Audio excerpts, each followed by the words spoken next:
So basically, you are the model of like someone who actually chased American dream, and then basically done it in life.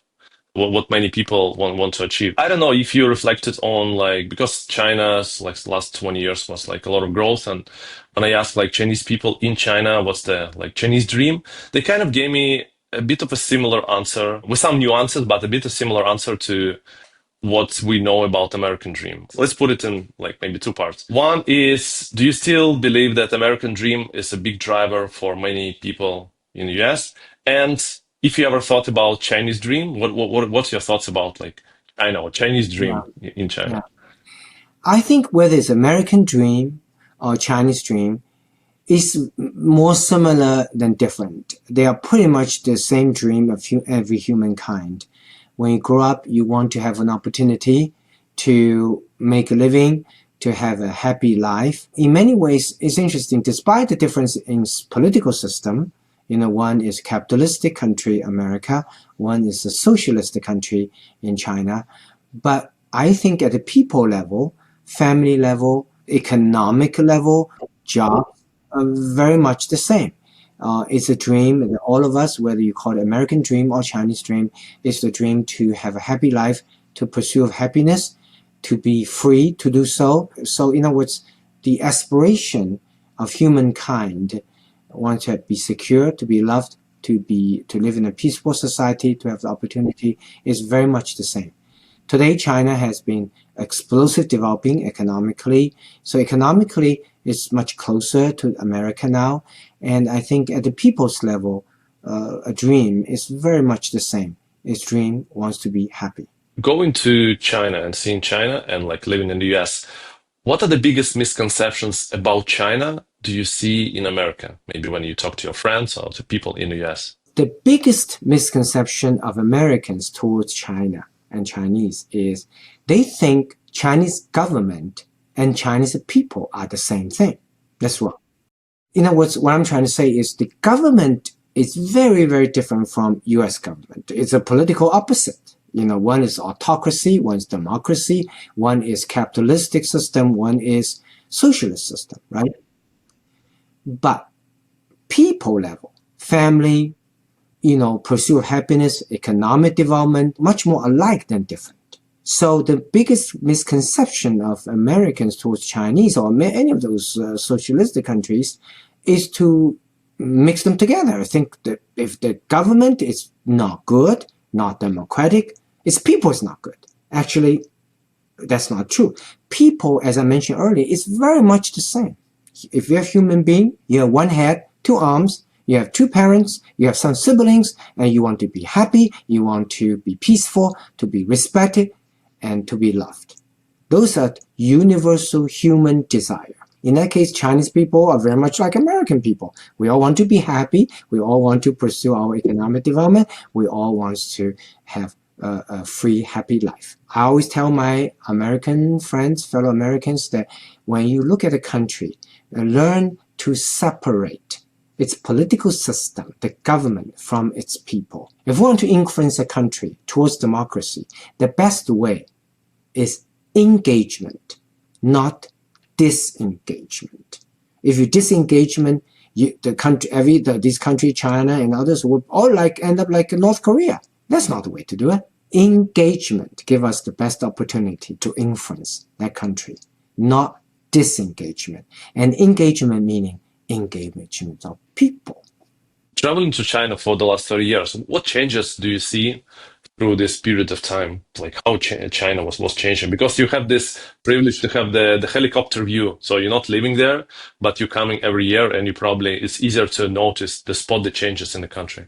China has demonstrated several things that we actually did not know as in human society before. First, it demonstrated, interestingly, there's a way to dissociate politics from economic development. China is still a socialistic country. The political atmosphere was still the same as 30 years ago, has not changed very much, but economically has become the envy of the world. China has simply, never in the history of humankind, there's so much economic development in such a speed, in such a short period of time, involving such a big chunk of human population, quarter of human race, and that's China, the China miracle, and demonstrate that it is possible to separate economic development from political development. And China politically is still the same as 30 years ago. You still don't have very much freedom, but economically it has become the envy of the world and has developed explosive development economy. Has become a model system. China basically in the last 30 years become second largest world economy, and two-thirds U.S. Economy and two-thirds US GDP. And China demonstrated that it is possible to have planned economy, avoid the inefficiencies of lots of debate and get things done, such as high-speed railway, which really mobilized the nation and contributed to the economic development. So that's one thing. Second thing, the dissociation, the successful dissociation of economic development from political development. And second, for that aspect, as a Christian myself, I would love to see more people in China become Christians, because I truly believe at the end, the moral standard, moral code of behavior is the most important, more important than economic development. That's what I've been trying to do, trying to help Chinese people, many of them, to become believers. Second thing that China's miracle in the last 30 years demonstrated that every country can develop its economy in its own way. It doesn't have to be the American way or the highway. It doesn't have to be. Every country has its own history, its own historical perspective, its own past, its own cultural characteristics.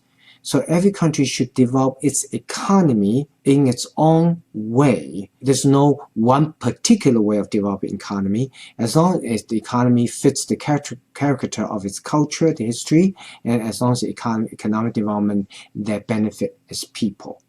So China miracle today has shown in the 21st century to human race, humankind, these two things. One, it is possible to dissociate political system from economic development and make economy very successful without political reformation and change. I hope China will change politically. As I said, faith is particularly important. But China demonstrates you can separate them and develop economy by itself. Second, China shows that the economic development, the pathway, doesn't have to be the Western way. It can be any way that fits that country's history, culture, and the people.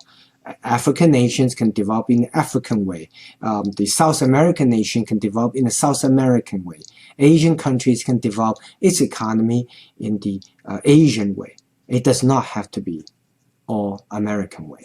So it's like when America goes to other countries and try to instill democracy, maybe it's not the right way to do. Yeah, from a humanistic standpoint, pursuit of happiness, pursuit of freedom, I do believe democracy is the best way. And I benefited, I love the democracy in America, even though America today, in many ways, is actually going away from democracy. I hope America can be brought back. As I mentioned earlier, we can reunite as a nation, that we can demonstrate we don't have to be the same to work together. We can love each other despite the difference. As a Christian, I know that's what Christ wants us to do. Love your neighbor, love your enemy, So anyway, I think democracy in principle is a good way of living for humankind. But the pathway towards democracy, the extent of democracy, the percentage of autocracy versus democracy, it should be able to be dependent upon each country's history, people, and cultural characteristics. You're from Russia. You see what, 1991, the fall of Berlin Wall. You asked this question. China and Russia were all formerly very stringent government economic control, right? 30, 40 years ago.